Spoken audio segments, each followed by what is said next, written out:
Assalamualaikum warahmatullahi wabarakatuh. Selamat sore saudara, berjumpa kembali dengan Jawa Timur dalam berita. Hari ini edisi Selasa 23 November 2015 bersama saya Tiara Harahap. Dan saya Aldo Adela. Selama 60 menit ke depan akan menyajikan informasi yang dihimpun tim redaksi dari berbagai daerah di Jawa Timur. Dan saudara, inilah cuplikan berita aktual hari ini. 2 hotel bintang 5 di Surabaya, yaitu Hotel Shangri-La di Jalan Maijen Sungkono dan JW Marriott di Jalan Embong Malang diguncang teror bom.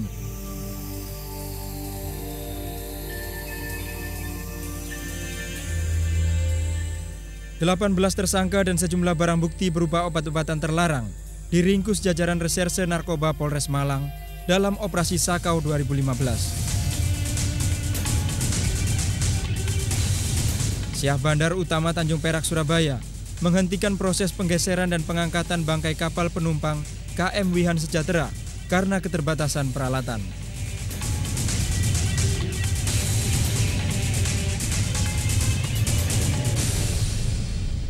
Saudara, informasi pertama kami awali dari Surabaya. 2 hotel bintang 5 di Surabaya, Jawa Timur, yaitu Hotel Shangri-La di Jalan Maijen Sungkono dan JW Marriott di Jalan Embong Malang diguncang teror bom.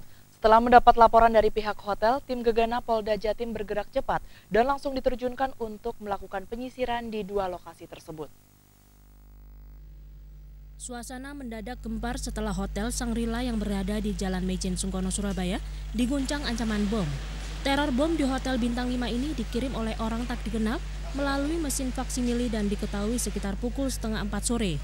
Beberapa menit kemudian ancaman yang sama juga diterima Hotel JW Marriott yang ada di Jalan Embong Malang.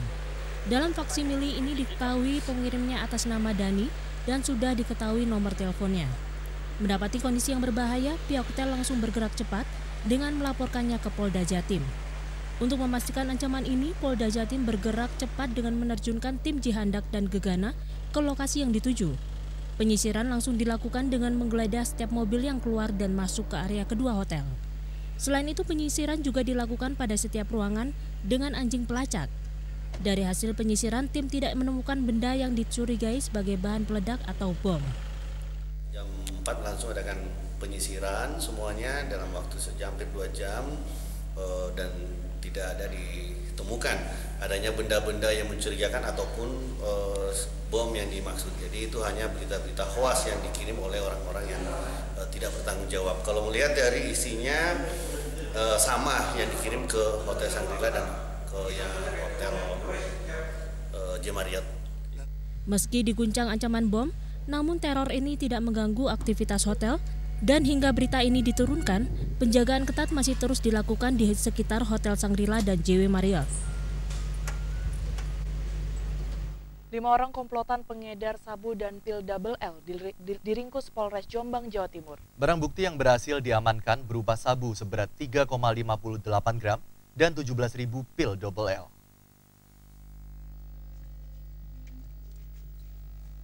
Kelima komplotan pengedar narkoba yang beroperasi di Jombang yaitu Gunawan 32 tahun warga Peterongan, Agus Widodo 24 tahun warga Kauman Kecamatan Mojo Agung, Sucipto 30 tahun warga Sumobito, Alex Yusmiardi warga Kepuh Kajang Kecamatan Perak, serta Widarto Ade Gunawan 33 tahun warga Kepuh Kembeng Kecamatan Peterongan. Orang pertama yang ditangkap Alex Yusmiardi dengan barang bukti sabu 1 poket serta alat hisap dan handphone dan ratusan pil double L. Dari keterangan tersangka, polisi terus mengembangkan hingga berhasil menangkap 4 tersangka lainnya. Dari kelima tersangka, polisi menyita 3,58 gram sabu, 17.000 butir pil double L, 3 alat hisap, uang tunai Rp100.000, 2 bendel plastik klip, serta sejumlah handphone. Kami telah berhasil mengamankan 4 TKP 5 tersangka. Ini double L-nya itu 17.000 butir. Terus sabu-sabu itu ada 3,58 gram. Terus para pelakunya semuanya kriterianya adalah sebagai pengedar. Penangkapan tersangka dalam operasi Sakau yang berlangsung selama 11 hari mulai tanggal 9 hingga 20 November 2015. Akibat perbuatannya, tersangka dijerat pasal 112 dan pasal 114 Undang-Undang RI nomor 35 tahun 2009 tentang narkotika. dengan ancaman hukuman maksimal 12 tahun penjara. Dari Jombang, Heri Sukemi melaporkan. Sementara itu, sebanyak 14 tersangka berikut barang bukti 5,6 gram narkoba jenis sabu-sabu berhasil dijaring kepolisian Genteng, Surabaya dalam gelar operasi Sakau selama 2 minggu. Namun sayang dari ke-14 tersangka tersebut, semuanya merupakan pengguna, sementara para bandar masih bebas berkeliaran. 14 tersangka digelandang aparat Polsek Genteng, Surabaya. Ke-14 tersangka tersebut merupakan pengguna sabu yang dijaring dari beberapa tempat kos. Dari 14 pemakai narkoba yang diamankan, 1 diantaranya Pipit, wanita dengan 2 orang anak. Wanita 28 tahun yang bekerja di tempat karaoke ini mengaku menggunakan narkoba jenis sabu agar kuat saat bekerja di malam hari. Barang bukti sabu yang didapat ini rata-rata dari Madura. Diakui untuk memesan narkoba dari Madura cukup mudah. Hanya berbekal via telepon, barang haram narkoba ini langsung dikirim dengan menggunakan kurir. Tertangkapnya para pengguna narkoba ini setelah pihak Polsek Genteng, Surabaya melakukan operasi Sakau selama 2 minggu. Sebagai barang bukti, sabu seberat 5,6 gram yang terdiri dari beberapa poket beserta bong atau alat hisap telah diamankan. Meski hanya mengamankan 14 tersangka pengguna sabu saja, operasi Sakau ini akan terus dilakukan untuk mencegah peredaran dan penyalahgunaan narkoba dengan tujuan menciptakan suasana yang kondusif menjelang pelaksanaan Pilkada 2015 mendatang. Dari Surabaya, Joko Hermanto melaporkan. 18 tersangka narkotika dan obat-obatan terlarang berhasil diringkus jajaran Reserse Narkoba Polres Malang. Pelaku tertangkap dalam operasi Sakau 2015 yang digelar kepolisian selama 12 hari. Dari penangkapan tersebut, petugas menyita barang bukti berbagai jenis narkoba, seperti belasan tanaman ganja, ribuan pil koplo, dan puluhan gram sabu-sabu. Inilah 18 tersangka narkoba yang terjaring operasi Sakau 2015 oleh jajaran Reserse Narkoba Polres Malang, Jawa Timur. Mereka ditangkap saat melakukan sejumlah transaksi narkoba di wilayah Kabupaten Malang. Dari penangkapan itu, 2 ibu rumah tangga dan seorang pasangan suami istri ikut diamankan. Mereka tertangkap saat menjadi kurir narkoba jenis sabu-sabu di Kecamatan Karangploso, Kabupaten Malang. Wakil Kepala Polisi Resort Malang, Kompol Mukti Arif Surya mengatakan, operasi Sakau 2015 dilakukan selama 12 hari, sejak awal November tahun ini. Barang bukti yang diamankan dari 18 tersangka, terdapat biji dan tanaman ganja siap panen, puluhan gram sabu-sabu, ganja kering siap edar, alat hisap sabu, ribuan pil koplo serta timbangan elektrik, dan belasan ponsel sebagai alat komunikasi peredaran narkoba. Selama operasi Sakau berlangsung, peredaran narkoba jenis sabu-sabu di wilayah hukum Polres Malang masih cukup tinggi. Bandar narkoba bahkan sudah melibatkan sejumlah ibu rumah tangga sebagai kurirnya. Guna meminimalisir tingginya angka peredaran narkoba, Kepolisian Resort Malang terus memberikan sosialisasi pada masyarakat dan generasi muda melalui lembaga pendidikan di sekolah. Selain menggandeng Badan Narkotika Kabupaten Malang, penegakan hukum bagi pelaku narkoba akan dimaksimalkan, termasuk memburu bandar besar narkoba di wilayah setempat. Dari Kabupaten Malang, Arif Masbukin melaporkan. Pemerintah Provinsi Jawa Timur akan menyediakan dana 1,7 triliun rupiah kepada petani yang diperuntukkan untuk pasca panen dengan pinjaman bunga murah 10% dalam setahun. Hal tersebut disampaikan Gubernur Jawa Timur Soekarwo pada acara Pekan Daerah Kontak Tani Nelayan Andalan KTNA di Kabupaten Tulungagung pagi tadi.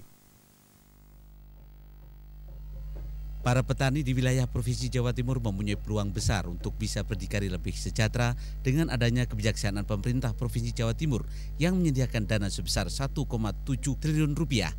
Dari sejumlah dana tersebut, para petani bisa memanfaatkan dengan maksimal karena bunga yang ditetapkan hanya sebesar 10% per tahun. Proses ini akan dimulai tahun depan dan bisa dimanfaatkan di Bank BPR yang dibentuk kabupaten dan kota. Bantuan pinjaman uang bagi para petani ini dilakukan oleh pemerintah Provinsi Jawa Timur khusus pasca panen karena akan membawa hasil lebih baik bagi petani. Menurut Gubernur Jawa Timur Padi Karwo, upaya ini harus dimanfaatkan oleh para petani dengan baik karena demi mengangkat kesejahteraan. Siklus produksi itu adalah produksi mesin, keuangan pasar.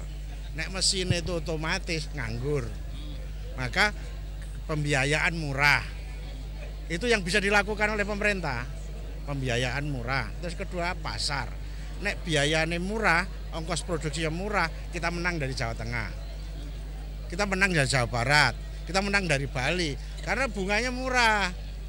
Itu loh. Jadi kompetitor kita itu bukan saja Vietnam, bukan saja Malaysia, tapi ya Jawa Barat, Jawa Tengah, sama.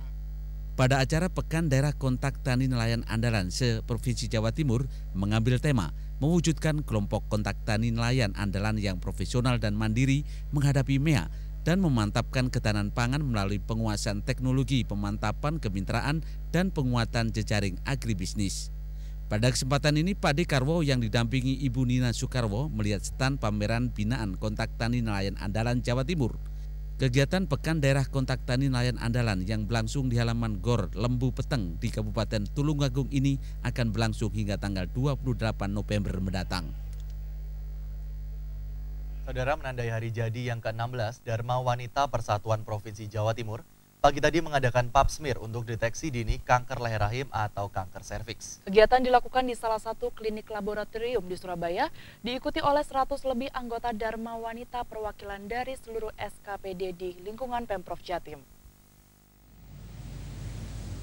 Angka kasus penyakit kanker leher rahim atau kanker serviks yang melanda kaum perempuan akhir-akhir ini ditengarai cenderung meningkat. Kesadaran masyarakat untuk melakukan deteksi dini terhadap penyakit tersebut juga dinilai masih sangat rendah, sehingga pasien yang berobat umumnya sudah dalam stadium lanjut. Oleh karena itu, Dharma Wanita Persatuan Provinsi Jawa Timur menggalakkan program deteksi dini terhadap penyakit kanker leher rahim atau kanker serviks melalui kegiatan pap smear. Program tersebut diselenggarakan setiap tahun dan kali ini dilaksanakan bersamaan dengan peringatan hari jadi ke-16 Dharma Wanita Persatuan tahun 2015. Kegiatan ini dilakukan di salah satu klinik laboratorium di Surabaya, diikuti oleh 100 lebih anggota Dharma Wanita perwakilan dari 60 SKPD di lingkungan Pemprov Jatim.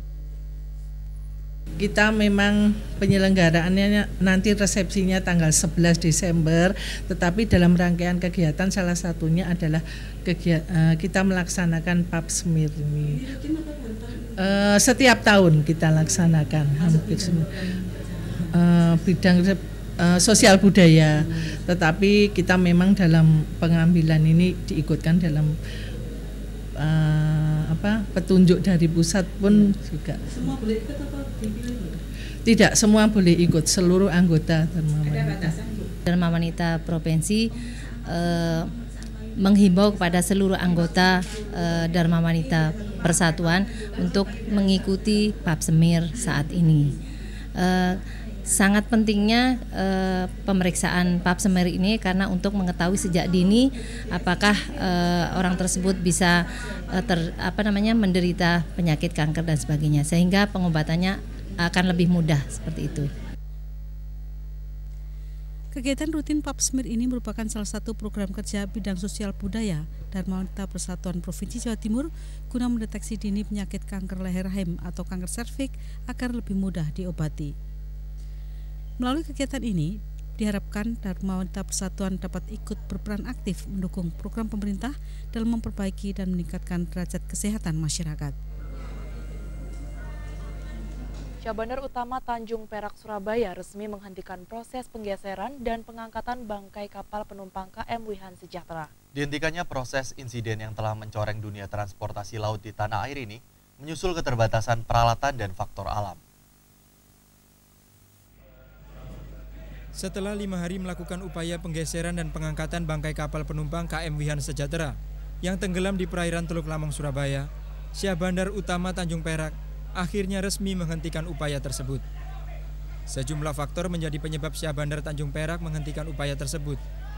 Rudiana, Kepala Kantor Syah Bandar Utama Tanjung Perak, Surabaya, beralasan keterbatasan peralatan yang selama ini digunakan, serta faktor alam menjadi penyebab dihentikannya proses pengangkatan bangkai kapal. Kini Syah Bandar menyerahkan kembali proses penggeseran dan pengangkatan kapal kepada pihak pelayaran atau pemilik kapal, PT Trimitra Samudra. Sesuai dengan Undang-Undang Nomor 17 Tahun 2008 tentang pelayaran, Syah Bandar menargetkan 180 hari kepada pihak pelayaran untuk menyelesaikan proses pengangkatan kapal. Apabila dalam target waktu tersebut tidak dapat terselesaikan, Proses pengangkatan kapal akan diambil alih pemerintah untuk dilelang.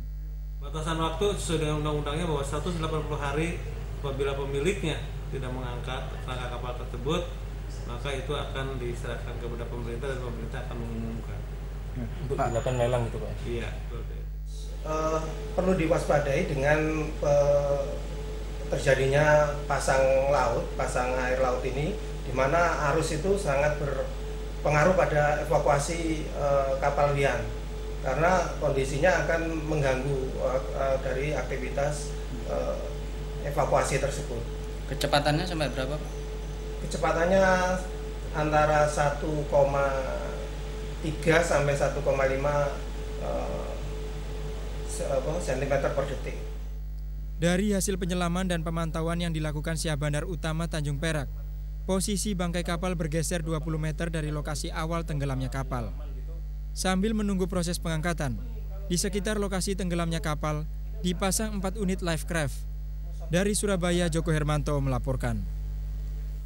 Saudara, sepekan pasca tenggelamnya kapal Wihan Sejahtera, pihak Dermaga Jamrut Selatan Pelabuhan Tanjung Perak, Surabaya memperketat truk masuk pelabuhan. Pengetatan ini termasuk tentang kebijakan pembatasan tinggi muatan yang semula di atas 4 meter kini menjadi 3,8 meter. Beginilah suasana Dermaga Jamrut Selatan Pelabuhan Tanjung Perak, Surabaya. Belasan truk pengangkut muatan sayur dan ekspedisi berikut para sopirnya ini terpaksa harus menunggu untuk masuk ke kapal motor Mutiara Sentosa 1 karena ketatnya pemeriksaan berat muatan truk oleh petugas pelabuhan. Pemandangan ini terjadi pasca kecelakaan tenggelamnya kapal Wihan Sejahtera sepekan lalu. Petugas keamanan pelabuhan membatasi dengan ketat setiap muatan truk melebihi tinggi portal yang sudah ditentukan, yakni 3,8 meter dari tinggi muatan semula yang di atas 4 meter. Dari ketentuan tersebut, para sopir merasa kecewa.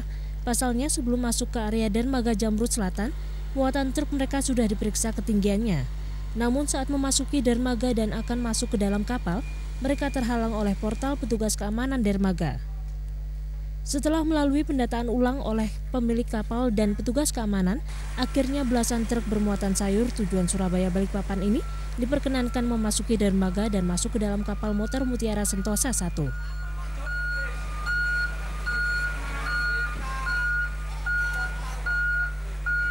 Saudara, berkaitan dengan informasi tadi, selanjutnya kita akan mengikuti sesi dialog aktual yang akan dipandu Aldo Adela.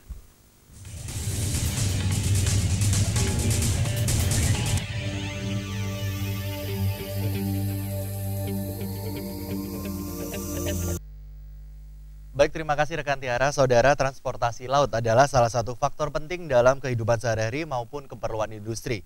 Tetapi dalam beberapa pekan terakhir kita dikejutkan oleh banyaknya terjadi kecelakaan lalu lintas pelayaran.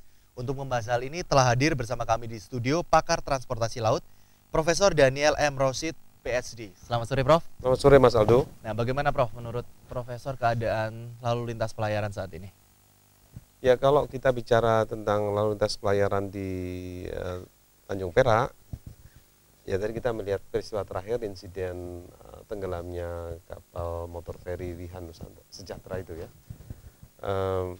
Kita ikut prihatin, dan ini kalau tidak segera dievakuasi akan mengganggu pelayaran dan nanti akan mengganggu arus barang yang masuk ke pelabuhan kalau dibiarkan terus. Tenggelamnya kapal Wihan Sejahtera itu sebenarnya kronologisnya bagaimana, Prof? Ini sekarang sedang diteliti oleh pihak KNKT mengenai asal-usul penyebab terjadinya tenggelamnya kapal ini ya. Sampai report itu dipublikasikan, kita belum tahu persis sebab-sebabnya apa. Apakah menabrak sesuatu yang ada di situ, mungkin bangkai kapal yang ada di alur itu, atau sebab-sebab lain, kita masih belum tahu. Kalau kemungkinannya ada dua menurut pendapat saya. Pertama, kapal tersebut menubruk sebuah bangkai kapal yang tenggelam yang belum dievakuasi, bocor, lalu miring, lalu kemudian angkutan yang ada di dalam kapal feri tadi bergerak ke satu sisi, lalu kapal mengalami oleng lebih besar, lalu capsize. Ya. Ini kemungkinan pertama. Kemudian kedua, memang ada barang-barang atau yang berat seperti truk yang masuk di situ mestinya diikat, Mas. Jadi pada waktu kapal berlayar itu tidak boleh truk ikut bergerak. Jadi dia harus dalam posisi berhenti, di-cut. Ya. Supaya titik berat kapal itu tidak berubah. Ya. Kalau titik berat kapal itu terlalu tinggi, itu rawan terhadap bahaya oleng lalu tenggelam tadi. Ya. Oleh karena itu penting untuk sebuah kapal untuk bisa mengontrol dan memperkirakan titik berat kapal keseluruhan. Jadi ini penting ya, dan selama ada muatan di dalam kapal itu tidak boleh bergerak ke sana kemari, Mas. Kalau orang tidak ada masalah, tapi kalau seperti truk misalkan itu tidak boleh bergerak-gerak, harus di-cut di tempatnya. Karena mengganggu keseimbangan kapal ya, Pak. Akan mengubah titik berat dan kemudian bisa menyebabkan kapal oleng. Nah, itu penyebabnya. Jadi kalau penyebab kecelakaan seperti Bapak bilang tadi, mungkin salah satunya menabrak atau masalah teknis seperti kapal oleng tadi. Nah, kecelakaan di lalu lintas pelayaran sendiri itu seberapa banyak, Pak? Kalau misal dibanding dengan kecelakaan di darat atau mungkin kecelakaan tahun 2015 ini lebih banyak dari tahun lalu, Pak? Ya, saya mesti melihat data-datanya ya, tetapi kalau melihat korban yang meninggal ataupun luka akibat angkutan laut itu sebenarnya jauh lebih sedikit daripada yang mati atau luka di darat.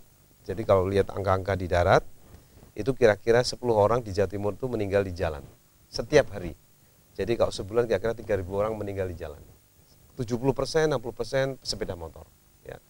Jadi banyak orang mati di jalan daripada korban perang sebetulnya. Dan kalau lihat jumlah statistika korban meninggal di kapal ataupun akibat kecelakaan pesawat, itu jauh lebih sedikit jumlahnya. Cuma kalau kapal atau pesawat itu jadi berita di koran. Tapi kalau kecelakaan di jalan sudah dianggap biasa, ya, karena terlalu sering. Ya. Jadi saya kira ini ada semacam persepsi publik yang mungkin keliru. Jadi sebetulnya angkutan laut itu relatif aman sebetulnya, relatif aman. Cuma memang ada masalah-masalah yang saya kira perlu diperhatikan dalam upaya kita untuk meningkatkan keselamatan pelayaran ke depan. Jadi termasuk bagaimana kita mengelola alur pelayaran di sekitar pelabuhan itu. Ya, sebab pelabuhan itu sangat penting bagi Jawa Timur. Ya. Dia seperti mulut atau hidung kita. Kalau ada sesuatu yang mengganggu lalu lintas barang, maka ekonomi Jawa Timur akan tercekik, Mas. Ya, dan saya kira banyak pengusaha dan pemerintah Jawa itu berkepentingan bahwa pelabuhan ini efisien dan aman supaya kapal-kapal itu mau masuk ke sini. Sebab kalau tidak aman, nanti perusahaan pelayaran akan memberi tarif lebih besar pada pemilik barang. Ya, akibatnya barangnya menjadi tidak efisien, tidak kompetitif. Ya. Jadi saya kira ini penting mendapatkan perhatian dari pemerintah supaya termasuk otoritas pelabuhan dan syah bandar untuk memastikan pelabuhan dan alur pelayaran barat Tanjung Perak itu aman bagi pelayarannya. Baik, Pak, berbicara mengenai keamanan, standarisasi keamanan seperti apa yang perlu diperhatikan, Pak? Jadi yang situasinya disebut aman itu apabila risiko terjadinya kecelakaan itu bisa kita terima, itu disebut aman. Tidak berarti tanpa kecelakaan sama sekali. Ya, kita harus menerima beberapa kecelakaan asalkan jumlahnya nggak banyak. Ya. Jadi yang disebut aman itu tidak berarti tanpa kecelakaan, Mas. Ya. Yang disebut aman itu adalah risiko akibat kecelakaan masih bisa diterima. Ya. Jadi saya kira penting dipahami. Ya. Nah, saya kira standar keamanan di laut naik sebetulnya, ya, cukup bagus, ya. Cuma memang perlu dibenahi di sana sini, ya, termasuk misalnya supaya pemilik perusahaan pelayaran memiliki asuransi, ya, supaya begitu kapal tenggelam seperti kasus ini, itu perusahaan asuransi akan meminta perusahaan salvage untuk segera mengevakuasi. Ini sekarang saya kira tidak jelas nih siapa yang membayar evakuasi ini. Ya, semestinya ini segera perusahaan, kalau pemilik kapal tadi atau operator pelayaran tadi mengasuransikan kapalnya, maka sebenarnya ada masalah. Perusahaan pelayaran tinggal menunjuk perusahaan salvage untuk segera mengevakuasi kapal tadi. Ya.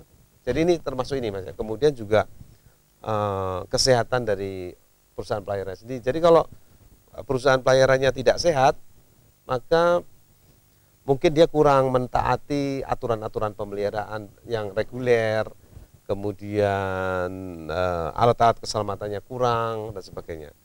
Jadi kita juga memerlukan satu lingkungan bisnis yang sehat supaya operator pelayaran bisa memelihara kapal-kapalnya dengan baik. Ya. Kemudian juga bisa mengawai kapalnya dengan kru yang kompeten, yang memenuhi syarat-syarat kompetensi untuk mengoperasikan kapal, misalkan soal perwira. Setahu saya kita kekurangan perwira, sehingga sebenarnya banyak kapal di Indonesia itu yang diawai oleh orang yang tidak kita harapkan, kurang qualified. Ya. Jadi ini satu masalah juga. Baik Bapak, kalau berbicara mengenai pelabuhan kita di Jawa Timur, di Surabaya khususnya Tanjung Perak ya, bagaimana Pak keadaannya? Apakah sudah layak menjadi pelabuhan yang Bapak bilang tadi menjadi mulut dan hidung?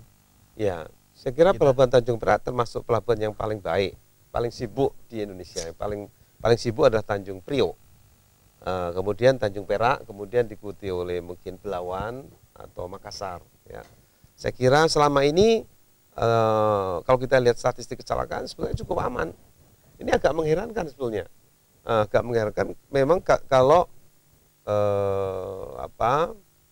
tadi saya katakan kalau ada bangkai kapal yang belum juga dievakuasi dan dia bisa menjadi masalah bagi kapal-kapal yang lewat di situ.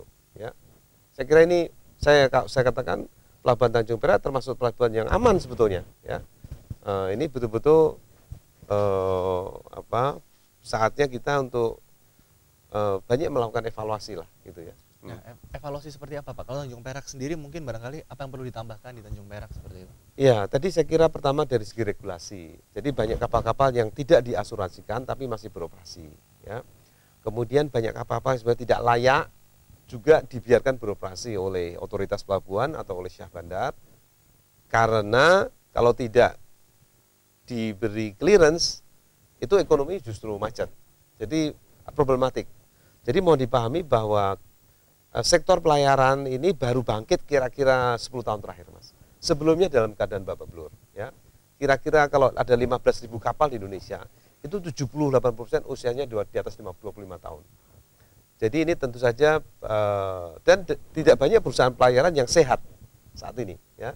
Mungkin hanya 20% saja yang sehat. Lainnya itu kembang kempis. Dan kapalnya tua. Ya. Jadi tapi ini vital untuk ekonomi Indonesia, Mas. Jadi saya kira sudah saatnya pemerintah memihak kepada sektor maritim, diberi bunga murah, kemudian kapal-kapalnya diperbarui, itu akan menciptakan lapangan kerja, menghidupkan galangan kapal, dan menggerakkan ekonomi. Ya. Jadi mau dipahami pemerintah Jawa Timur itu memiliki kepentingan maritim. Sebab kalau kita punya beras seperti yang dikatakan oleh Pak Gubernur tadi, punya daging, punya jagung, punya kopi, itu kalau nggak diangkut keluar, Mas, diekspor keluar Jawa Timur, nggak ada gunanya buat masyarakat Jawa Timur. Ya.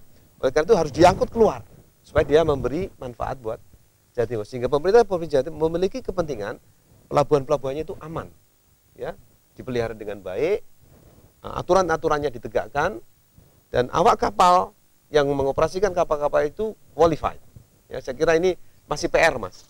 Jadi perlu kerja keras kita bersama, karena visi maritim yang diusung Pak Jokowi itu kan baru 1 tahun, Mas. Ya, sebelumnya pelayaran dan maritim itu dianggap sektor nggak penting, baru Pak Jokowi ini.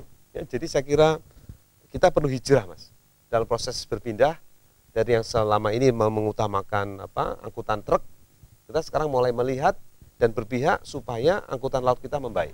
Nah, ini menarik sekali, Pak. Bapak tadi bilang sektor maritim kita mulai membaik. Membaiknya bidang apa aja? Seperti apa membaiknya dalam 1 tahun terakhir ini?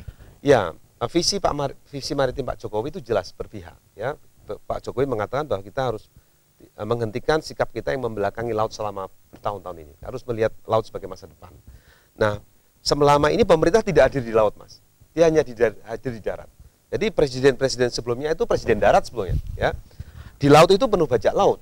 Ya, banyak ketidakpastian, banyak perompakan. Kalau nggak diamankan, ini menjadi istilahnya blank spot, ya, area yang penuh bisa terjadi kriminalitas terjadi di laut. Ya. Nah, sekarang Pak Jokowi punya visi itu, dan ini memerlukan satu upaya yang sangat keras. Pertama, 10 tahun terakhir ini perusahaan pelayaran kita sudah cukup baik, namanya dengan pemberlakuan asas kabotaj. Berarti pengangkutan dalam negeri itu diangkut oleh kapal-kapal berbendera Indonesia. Itu bagus. Sebelumnya diangkut oleh kapal-kapal asing, Mas. Ya. Kemudian ini makin lama makin baik. Ya. Tapi keberuntungan sektor pelayaran tidak diikuti oleh sektor perkapalannya. Karena kebanyakan perusahaan pelayaran itu pesannya ke kapal di luar negeri, Mas. Lalu kita impor kapal bekas. Sehingga galangan kapal nasional belum mendapatkan kue sebesar perusahaan pelayaran. Ya. Saya kira perusahaan pelayaran juga harus mulai mau pesan ke galang-galang kapal nasional supaya mutu kapalnya juga makin bagus, makin muda, dan kemudian juga tadi akhirnya menciptakan lapangan pekerjaan lebih banyak, tidak mengimpor kapal bekas saja. Baik gitu. Bapak, mungkin Ya. pada sore hari ini masih banyak yang bakal Ya. kita bahas, tapi waktu kita terbatas. Untuk menutup dialog kita pada sore hari ini, barangkali Bapak ada pesan untuk masyarakat dan pelaku industri pelayaran, silakan. Ya, saya kira ini saat yang baik, angin bertiup sedang baik ini buat sektor maritim, sehingga teman-teman di sektor ini perlu ketemu, perlu bersinergi gitu ya.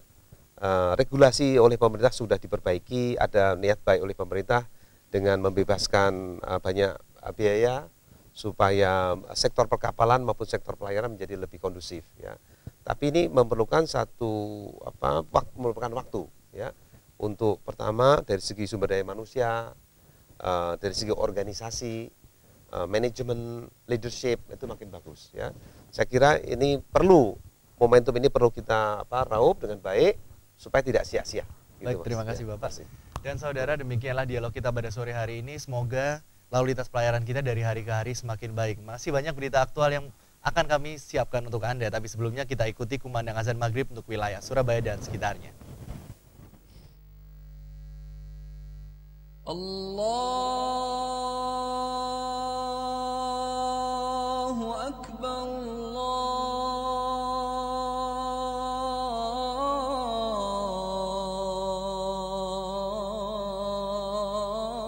Allahu Akbar,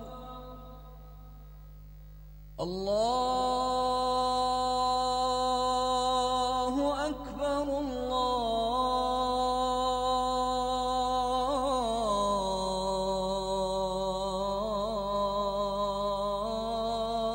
Allahu Akbar. Asyhadu an la ilaha illallah. Asyhadu an la ilaha illallah.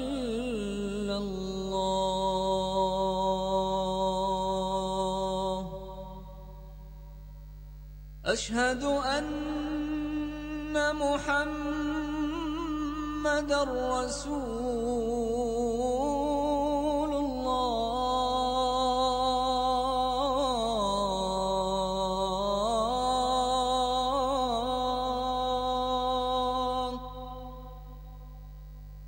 Asyhadu anna Muhammadar Rasulullah. Hayya 'ala الصلاة.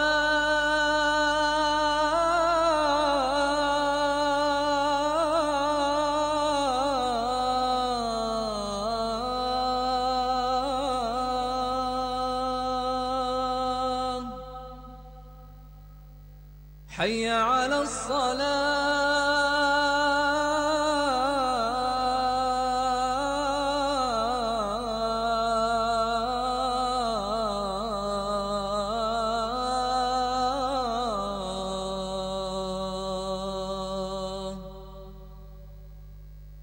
حي على الفلاح.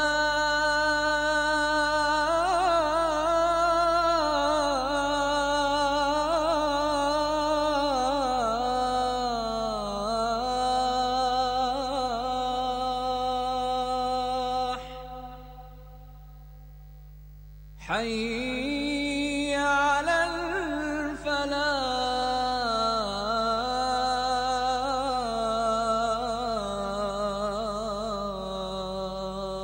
الفلاح.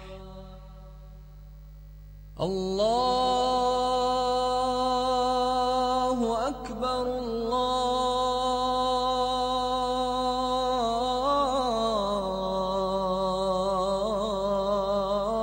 الله أكبر. لا إله إلا الله.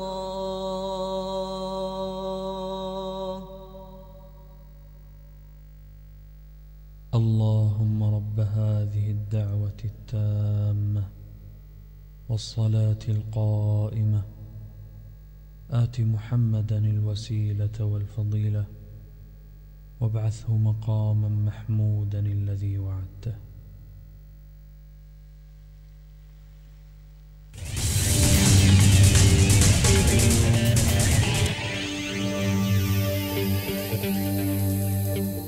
Terima kasih saudara, Anda masih bersama kami dan kini berita kami lanjutkan kembali. Dalam rangka meningkatkan kesadaran hukum masyarakat di seluruh Jawa Timur, Biro Hukum Sedda Prof Jatim menggelar sosialisasi dan penyuluhan hukum di beberapa kabupaten di Jawa Timur. Salah satu target dari sosialisasi ini adalah untuk menekan angka kriminalitas.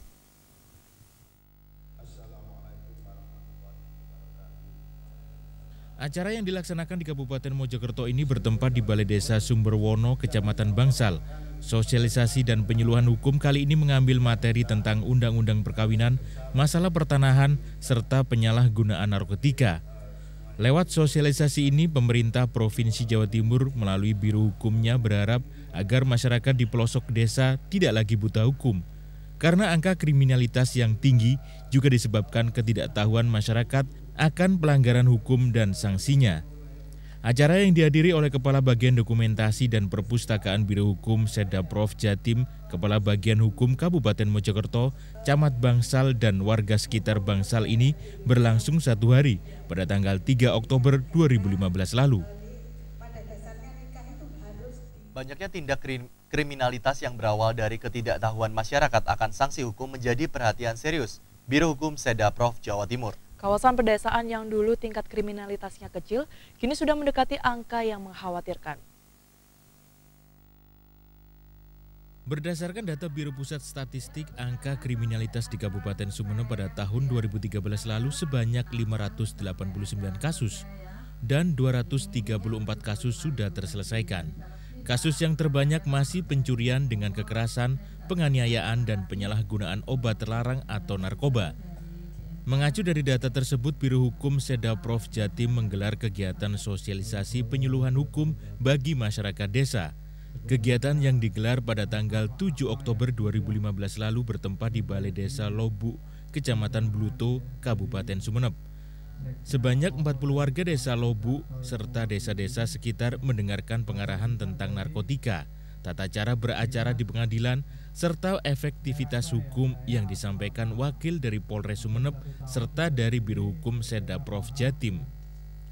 Acara yang dibuka oleh Kepala Bagian Dokumentasi dan Perpustakaan Biro Hukum Sedda Prof Jatim ini dilaksanakan 2 hari, mulai tanggal 7 Oktober hingga 8 Oktober 2015. Saudara, rasio calon wali kota Surabaya bertekad akan menjalankan program pembangunan perekonomian warga hingga ke daerah pinggiran Surabaya jika dirinya terpilih dalam ajang Pilkada Kota Surabaya 9 Desember mendatang. Hal itu disampaikan saat rasio silaturahim bersama anggota Persatuan Purnawirawan Angkatan Bersenjata Republik Indonesia Pepabri Jawa Timur di Gedung Juang 45 Surabaya. Bertempat di Gedung Juang 45 Surabaya inilah calon wali kota dan wakil wali kota Surabaya Rasio Lusi melakukan silaturahim bersama anggota Pepabri dan masyarakat Surabaya. Disinilah Rasio mendengarkan aspirasi warga sekaligus menyampaikan program ke depan jika terpilih menjadi wali kota Surabaya. Calon wali kota Surabaya nomor urut 1 ini akan membangun masyarakat Surabaya secara ekonomi dan spiritual. Untuk perekonomian akan dikucurkan dana sebesar 500 juta rupiah untuk setiap RW yang ada di Surabaya. Dana ini dinilai lebih efektif karena dapat digunakan sesuai kebutuhan masing-masing RW di Surabaya. Selain itu, rasio calon wali kota Surabaya nomor urut 1 memiliki konsep strategis dalam menghadapi masyarakat ekonomi ASEAN MEA 2015 akan memberikan bantuan 50 juta rupiah kepada Koperasi Wanita Kobuan agar industri lokal dapat tumbuh. Saya akan memberikan bantuan keuangan kepada masing-masing RW se-Kota Surabaya. Setiap RW-nya 500 juta rupiah, sehingga nanti diperlukan dana kurang lebih 700 miliar. Sedangkan koperasi wanita juga harus didirikan di setiap RW. Dengan demikian nanti akan ada pertumbuhan ekonomi yang luar biasa.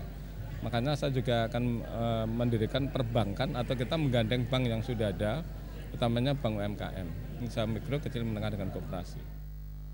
Program yang disampaikan Rasio bersama warga, diantaranya anggota Pepabri ini diapresiasi oleh Ketua Pepabri Jawa Timur, dikarenakan upaya yang dilakukan Rasio dapat meningkatkan perekonomian di daerah pinggiran.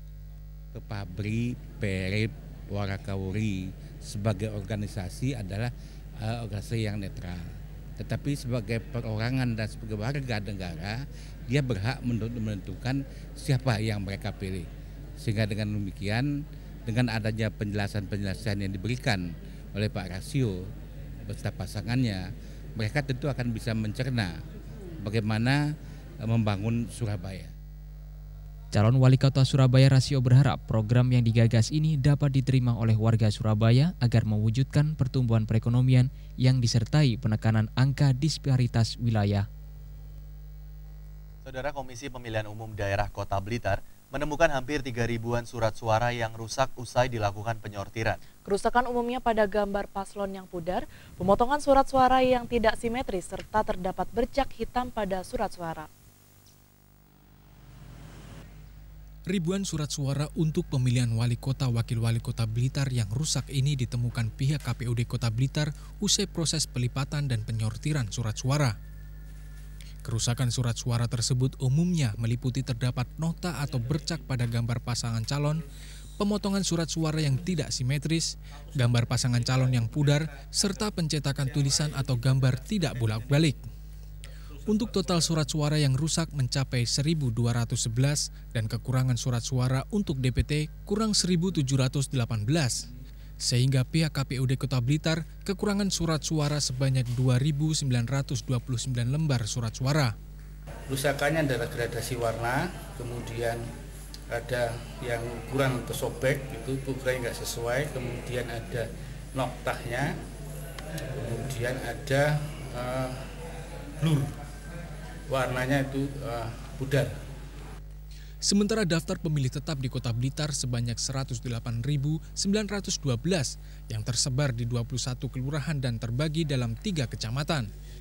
Sedangkan KPUD Kota Blitar harus menyediakan sebanyak 111.788 surat suara untuk total DPT plus 2,5% dari DPT. Panitia Pengawas Pemilu Kabupaten Sidoarjo menggelar simulasi tata cara pencoblosan di tempat pemungutan suara. Simulasi ini dilakukan untuk mengurangi praktik curang dan kampanye terselubung saat pemilihan kepala daerah serentak 9 Desember mendatang. Fokus dalam simulasi pencoblosan di TPS ini adalah bagaimana pelayanan pada kaum difabel serta antisipasi praktek curang pemilih menggunakan telepon genggam. Khusus untuk kaum difabel yang akan menggunakan hak suaranya, diperbolehkan meminta pendampingan anggota keluarga atau seorang petugas yang telah ditunjuk untuk membantu menuju ke bilik suara hingga memasukkan surat suara ke kotak suara. Khusus untuk tenaga pendamping ini ada syaratnya, yakni tidak akan menunjukkan siapa yang dicoblos pada orang lain. Hal serupa juga dilakukan khusus untuk pemilih kaum difabel ini. Tenaga pengawas di lapangan diharapkan lebih jeli karena mereka menggunakan tenaga pendamping. Panwas berharap kepercayaan yang diberikan pada tenaga pendamping tidak digunakan untuk membujuk si pemilih agar mencoblos salah satu pasangan calon. Lewat simulasi ini, tenaga Panwas juga diharapkan lebih jeli melihat setiap potensi kampanye terselubung yang bisa saja terjadi di TPS. Dalam simulasi diperagakan ada warga dan petugas pemilu yang memakai atribut bergambar pasangan calon dan langsung diingatkan oleh Panwas. Kegiatan ini dilakukan agar masyarakat paham dengan tugas Panwas Pemilu Kada sehingga bisa meminimalisir pelanggaran dan mewujudkan pemilu kada yang bersih dan jujur. Pengawas TPS ini kan di dalam rezim pemilihan ini kan baru. Ada beberapa yang harus dipahami dan dengan video tutorial harapannya targetnya ini kan dapat membantu mereka sehingga meminimalisir pelanggaran-pelanggaran yang terjadi di tingkat pemungutan suara nantinya pada tanggal 9 Desember 2015.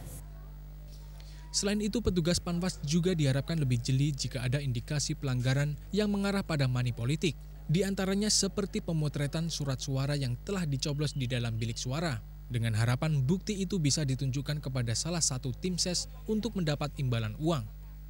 Dari Sidoarjo, Kristiono melaporkan.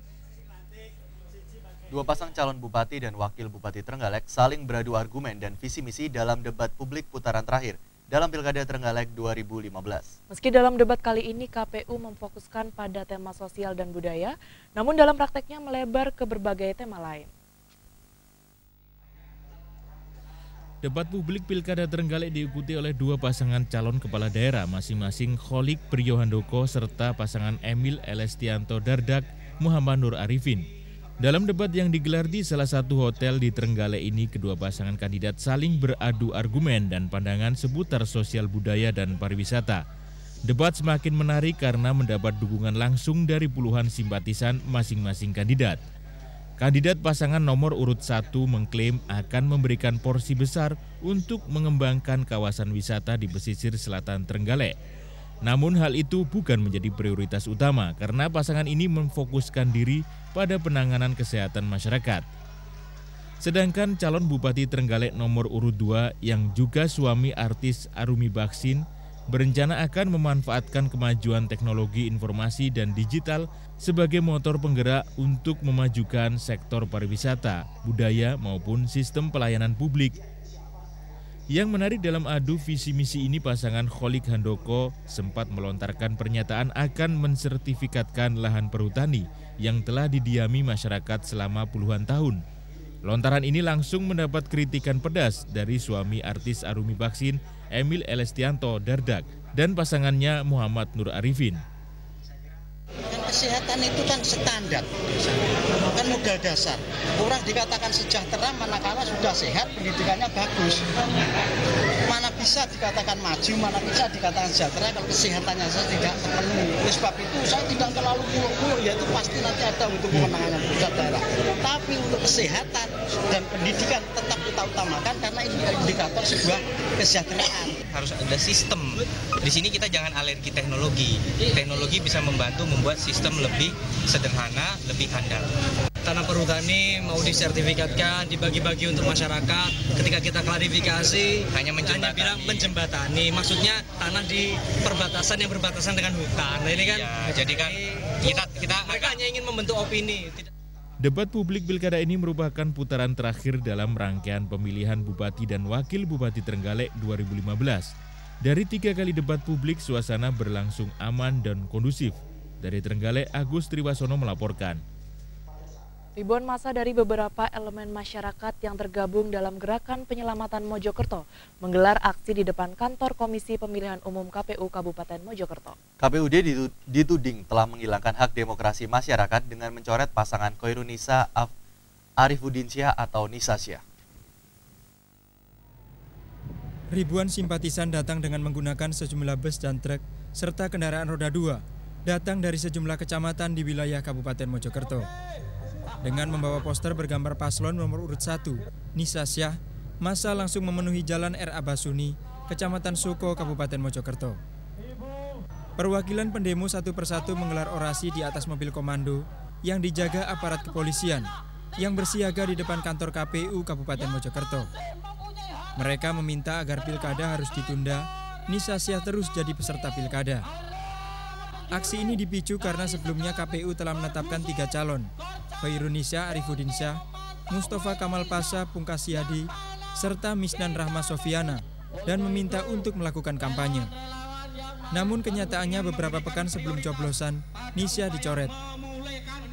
Sebanyak 9 perwakilan termasuk Ketua Tim Sukses Nisa Syah, Sugiantoro, masuk ke dalam KPUD Kabupaten Mojokerto untuk bertemu komisioner. Sementara di luar kantor KPU Kabupaten Mojokerto, massa yang didominasi anak-anak dan ibu-ibu fatayat menggelar istiqosah. Hari Sukemi melaporkan dari Mojokerto. Saudara, tetaplah bersama kami di Jawa Timur dalam berita karena masih ada beberapa informasi aktual yang patut Anda simak. Namun sebelumnya kita ikuti pesan-pesan berikut ini. Surabaya sebagai kota besar tidak lepas dari permasalahan. Kami Rasolusi berkomitmen membawa perubahan untuk Surabaya lebih sejahtera, lebih berkeadilan, lebih berdaya saing, dan berkepribadian. Mengetengahkan masalah Surabaya pinggiran sebagai fokus utama. 500 juta per RW dan 50 juta Perkoperasi Wanita RW. Bersama Rasio Lucy. Salam satu jari, Wanirek. Pupuk Deigrow, pupuk masa depan. Tanah subur, petani makmur. 58, 59. Hasilnya kalau pakai Deigrow ini lebih memuaskan, Pak. Ini yang betina bobotnya 2,2. Udang faname umur 2 bulan. Manfaat pemakaian Deigrow, buah dalam satu tandan itu bisa berkisar 9-10 dengan besarnya hampir rata. Grow mantap dan oke.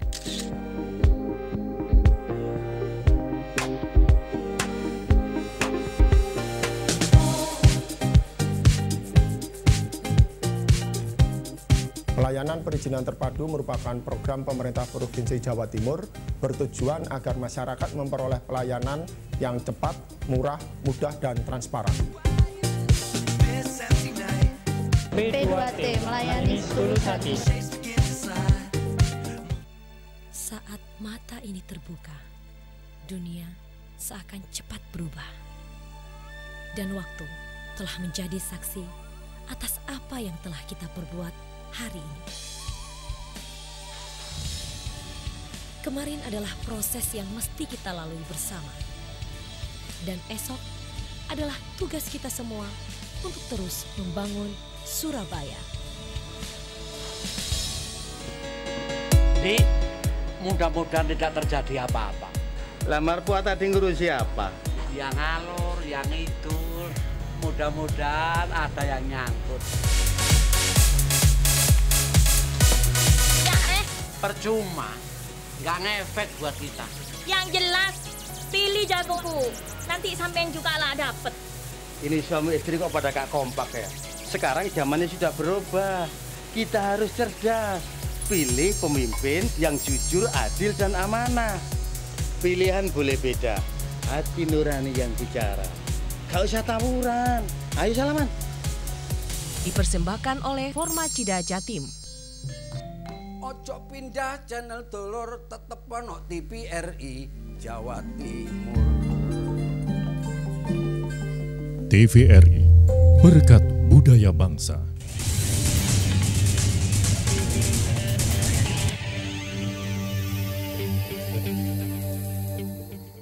Saudara, untuk mengefektifkan sebagai wadah olahraga wanita, Perwosi Jawa Timur akan memfungsikan kepengurusan hingga tingkat ranting atau kecamatan. Terkait hal tersebut, pembenahan administrasi maupun kepastian hukum dalam pertanggungjawaban anggaran yang digunakan